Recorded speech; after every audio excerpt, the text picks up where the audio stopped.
आदमी से मिलवावल जाता, यह निरहुआ पलटूपुर वाला जब 5 किलो वाला गैले रहल वह गा के सुनाया जाता है। हाँ, अब यह बदनाम चाहे कि दुकान पे आज बदनामी हो ही जाए भैया।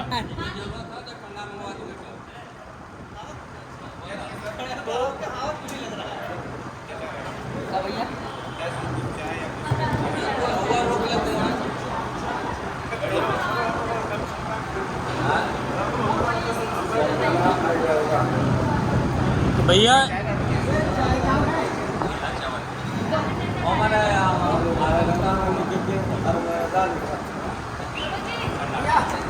तो मिलते हैं सभी लोग बदनाम आदमी से।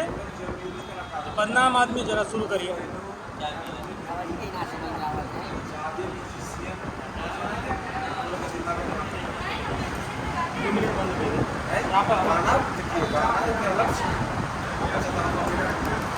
हाँ